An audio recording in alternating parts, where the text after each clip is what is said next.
Hadirin, kita akan kembali mendengarkan respon dan pidato komitmen anti korupsi dari paslon selanjutnya. Kita sambut Capres-Cawapres nomor urut 3, Bapak Ganjar Pranowo dan Bapak Mahfud MD. Kami undang ke atas panggung pasangan calon nomor urut 3.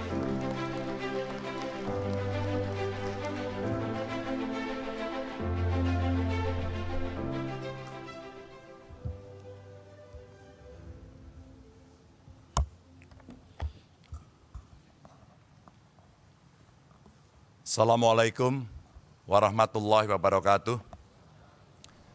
Selamat malam, salam sejahtera untuk kita semuanya. Om Swastiastu, Namo Buddhaya, Rahayu. Yang sangat saya hormati Ketua KPK, Pak Nawawi beserta seluruh jajaran, Dewan Pengawas, para Capres, Cawapres, Pak Anies, Pak Muhaimin, Pak Prabowo, Pak Gibran. Tentu hadir di sini yang mewakili Pak Kapolri, Pak Jaksa Agung dari Bawaslu. Seluruh hadirin yang sangat saya hormati, sangat saya muliakan, partai-partai pengusung yang hari ini juga ikut hadir. Suatu ketika saya bertemu dengan anak buah, pangkatnya rendah. Saya bertanya sangat simpel sekali. Kenapa Anda korupsi? Disuruh, Pak. Kalau kamu disuruh, pimpinanmu minta, katakan 100. Berapa yang kamu cari? 200, Pak. Yang 100 buat siapa? Buat saya. Saya bagi pada teman-teman. Lalu apa yang terjadi? Yang terjadi nanti akan ditiru oleh semuanya. Bapak Ibu, cerita pendek ini kemudian saya balik, saya dalami lagi. Bagaimana menurut Anda kita harus mencegah korupsi? Gampang, Pak. Ada teladan atau contoh dari pimpinan tidak? Pak, kalau tidak ada, jangan mimpi tinggi-tinggi, jangan ngomong muluk-muluk. Karena itulah sebenarnya praktek yang dihadapi dalam birokrasi. Bapak Ibu sekalian, kejadian itu kira-kira di tahun 2014.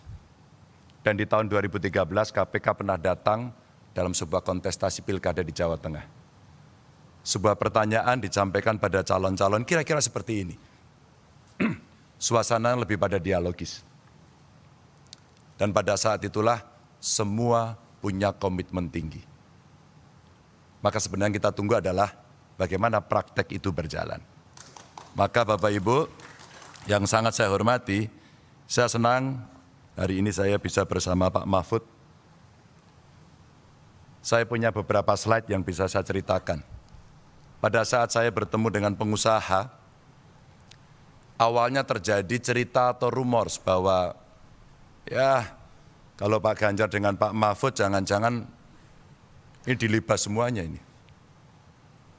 Lalu kami mengkonfirmasi kepada para pengusaha. Benarkah kejadian itu? Benarkah perasaan itu yang Anda rasakan? Tidak, Pak. Kalau kami berusaha dan ada kepastian hukum, maka pada saat itulah sebenarnya kenyamanan kami akan terjaga. Kami hanya memberikan contoh saja, bahwa komitmen itu ditunjukkan dengan evidence base. Dengan sebuah bukti seperti apa yang tadi ditampilkan di depan. Yang berikutnya juga, bagaimana kemudian dari komitmen itu mesti kita wujudkan dalam gerak nyata. Kami sebut sebagai gaspol. Menggandakan anggaran, bagaimana caranya pertumbuhan ekonomi dihitung betul-betul, governance dilakukan, hukum ditegakkan. Pasti pendapatan akan mengalir dengan baik, karena potensi kita tinggi. Yang berikutnya adalah sikat KKN. Dan birokrasi dipoles dengan digitalisasi. Karena kalau regulasi sudah baik, sistem kelembagaannya sudah baik, maka aktor yang mesti kita pilih juga harus baik. Maka pada tingkat berikutnya Bapak Ibu, kami punya beberapa catatan yang bisa saya sampaikan kepada Bapak Ibu sekalian. Inilah beberapa cara mencegah menurut kami. Yang pertama digitalisasi sistem keuangan, dan dengan cara digitalisasi sebenarnya penghematan bisa dilakukan. Transaksi tunai itu sulit untuk dilacak, maka mesti ada pembatasan. Kalau tidak salah yang 100 juta itu mesti jadi komitmen. E-budgeting, e-planning untuk transparansi dalam birokrasi menjadi sebuah kewajiban. Dan tentu saja transparansi anggaran, transaksi yang jelas asal-usulnya, serta anggaran yang benar-benar harus sampai pelaksana mesti dikontrol dari pemimpin tertinggi. Dan itulah dashboard yang dibutuhkan setiap hari untuk pemimpin melihat, memimpin pemberantasan korupsi secara langsung. Maka penguatan kelembagaan bisa dilakukan dengan, kalau tadi disampaikan Pak Gufron, koordinasi di antara kelembagaan yang ada dari APH. Kewenangan penuh untuk investigasi yang mengembalikan independensi KPK. Dan ketika KPK independen, maka menjaga independensi dan integritas oleh aparatur di KPK itu penting. Tidak untuk bisa diintervensi oleh siapapun. Kejaksaan, kepolisian juga bisa mendorong transparansi proses untuk masyarakat dan penegakan hukum yang bebas dari intimidasi. Dan tentu saja instrumen LHKPN. Bapak Ibu, LHKPN bukan cerita yang sulit. Kami di ruangan ini pernah bersama-sama dengan DPRD pada saat itu mendapatkan penghargaan. Karena ketika macet ternyata kuncinya gampang. Undang KPN, suruh ngisi saat itu, selesai semuanya. Dan inilah pola-pola yang kita lakukan ketika koordinasi, supervisi, dan pencegahan kita lakukan. Melibatkan pemerintah dan KPK dan dunia usaha termasuk dunia pendidikan adalah cara pencegahan yang bagus.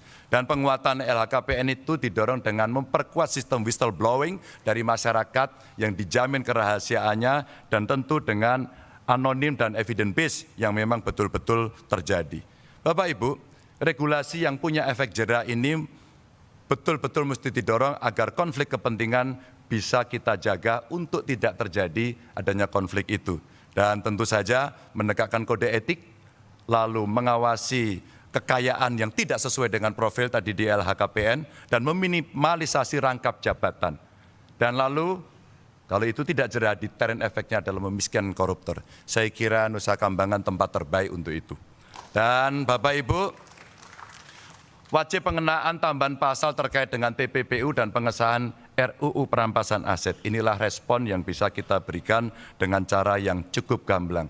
Bapak Ibu sekalian, sekali lagi, komitmen ini bisa berjalan kalau ada contoh. Maka sinergi antar lembaga menjadi penting. Kenapa TNI menjadi penting? Kita melihat yang illegal ekonomi, termasuk tadi tambang-tambang ilegal, apalagi yang di perbatasan, rasanya penegak hukum perlu dibantu. Karena situasi-situasi yang sulit, yang kadang-kadang mereka di-backup oleh kekuatan-kekuatan yang luar biasa, maka tindakan luar biasa juga harus bisa dilakukan tanpa itu tidak akan berjalan. Peningkatan transparansi untuk penanganan kasus korupsi sehingga orang tahu sampai di mana berjalan atau tidak, dan mempererat koordinasi antara penegak hukum yang tadi disampaikan. Termasuk cross-check berkala anggaran dari seluruh lembaga yang mengelola anggaran, termasuk publikasi hasil audit lembaga. Ini untuk meningkatkan kepercayaan masyarakat. Apapun dalam pemerintahan, dalam kekuasaan, kepercayaan adalah nomor satu. Kalau tidak merosot, KPK sendiri mengakui itu. Inilah rebound yang mesti kita lakukan karena penanganan korupsi bukan hanya tanggung jawab KPK, tapi tanggung jawab kita semua. Dan APH serta inspektorat inilah yang mesti meningkatkan surveillance kegiatan transaksi sehingga PPATK juga menjadi kontributor yang penting. Serta penekanan dan penalti anti korupsi untuk inspektorat. Bapak Ibu, cerita-cerita inilah yang kemudian bisa kita berikan untuk memberikan kepada masyarakat keyakinan apa yang mesti kita kerjakan agar kita bisa melakukan itu dengan baik. Dan itulah nilai yang mesti kita dorong. Kita taat pada Tuhan, kita patuh pada hukum, dan kita setia pada rakyat. Terima kasih. Wassalamualaikum warahmatullahi wabarakatuh.